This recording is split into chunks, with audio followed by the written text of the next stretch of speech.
ಬೆಲ್ಲ, ಹೋಳಿಗೆ, tomato sauce ಬಳಿಕ ಈಗ ಮತ್ತಷ್ಟು ತಿನಿಸುಗಳು ಸೇಫ್ ಅಲ್ಲ ಅಂತ ಆರೋಗ್ಯ ಇಲಾಖೆ ಬಹಿರಂಗ ಮಾಡಿದೆ.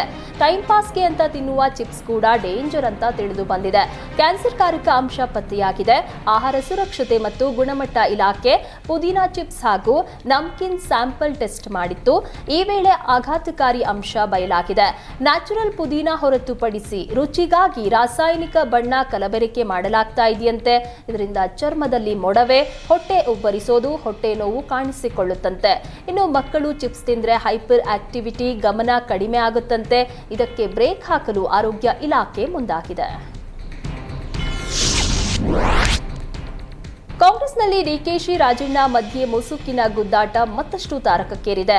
ಅಪೆಕ್ಸ್ ಬ್ಯಾಂಕ್ ಸಭೆಗೆ ಡಿಕೆಶಿ ಬಂದ್ರೆ ರಾಜಣ್ಣ ಮೀಟಿಂಗ್ನಿಂದ ಎಕ್ಸಿಟ್ ಆಗಿದ್ದಾರೆ. ಡಿಸಿಎಂ ಮುಖ ನೋಡದೆ ರಾಜಣ್ಣ ಎದ್ದು ಹೋಗಿದ್ದಾರೆ. ಅಪೆಕ್ಸ್ ಬ್ಯಾಂಕ್ ಅಧ್ಯಕ್ಷರ ನೇಮಕದಲ್ಲಿ ಡಿಕೆಶಿ ರಾಜಣ್ಣ ಮಧ್ಯೆ ಜಟಾಪಟಿ ಕಾರಣವಾಗಿದೆ. ಅಪೆಕ್ಸ್ ಬ್ಯಾಂಕ್ ಅಧ್ಯಕ್ಷರಾಗಿ ಬಿಜೆಪಿ ನಾಯಕ ಬೆಳ್ಳಿ ಪ್ರಕಾಶ್ ಇದ್ದಾರೆ. ಹೀಗಾಗಿ ಅಧ್ಯಕ್ಷರ ಬದಲಾವಣೆ ಮಾಡುವಂತೆ ಸಿಎಂ ಸೂಚನೆ ನೀಡಿದ್ದಾರೆ. ಆದರೆ ಬಿಜೆಪಿ ಮಾಜಿ ಶಾಸಕರನ್ನ ಕೆಳಗಿಳಿಸೋದಕ್ಕೆ ರಾಜಣ್ಣಗೆ ಆಸಕ್ತಿ ಇಲ್ಲ.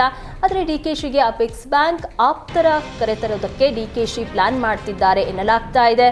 ಹೀಗಾಗಿ ಸಿಎಂ ಸೂಚನೆಯಿಂದ ಇಕ್ಕಟ್ಟಿಗೆ ರಾಜಣ್ಣ ಸಿಲುಕಿದ್ದಾರೆ.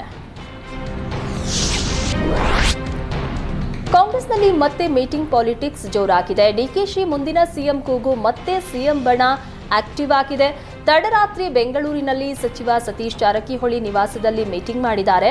ಎಸ್ಟಿ ಸಮುದಾಯದ ಶಾಸಕರು, ಸಚಿವರಿಂದ ಶಕ್ತಿ ಪ್ರದರ್ಶನಕ್ಕೆ ಮುಂದಾಗಲಾಗಿದೆ. ಅಲ್ಲದೆ ಅಧಿಕಾರ ಹಂಚಿಕೆ ಚರ್ಚೆ ಮಧ್ಯೆ ಮೀಟಿಂಗ್ ಮಹತ್ವ ಪಡೆದುಕೊಂಡಿದೆ. ಡಿಕೆಶಿ ಸಭೆಗೆ ಗೈರಾದ ರಾಜಣ್ಣ ಜಾರಕಿಹೊಳಿ ನಿವಾಸದಲ್ಲಿ ಪ್ರತ್ಯಕ್ಷರಾಗಿದ್ರು. ವಾಲ್ಮೀಕಿ ಸಮುದಾಯದ ಪ್ರಸನ್ನಾನಂದ ಸ್ವಾಮೀಜಿ ಸಹ ಭಾಗಿಯಾಗಿದ್ರು. ಸಭೆಯಲ್ಲಿ ಸುರಪುರದಲ್ಲಿ ಮೆಡಿಕಲ್ ಕಾಲೇಜ್ ಸ್ಥಾಪನೆಗೆ ಒತ್ತಾಯಿಸಿದ್ರೆ 25 ಎಕರೆ ಜಾಗ ಹಾಗೂ 25 ಕೋಟಿ ಅನುದಾನಕ್ಕೆ ಬೇಡಿಕೆ ಇಟ್ಟಿದ್ದಾರೆ.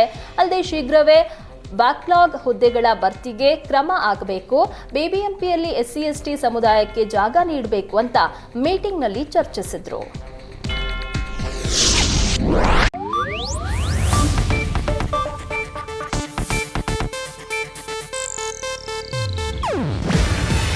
ಇದು ಏಷ್ಯಾನೆಟ್ ನ್ಯೂಸ್ ನೆಟ್ವರ್ಕ್ ಪ್ರಸ್ತುತಿ.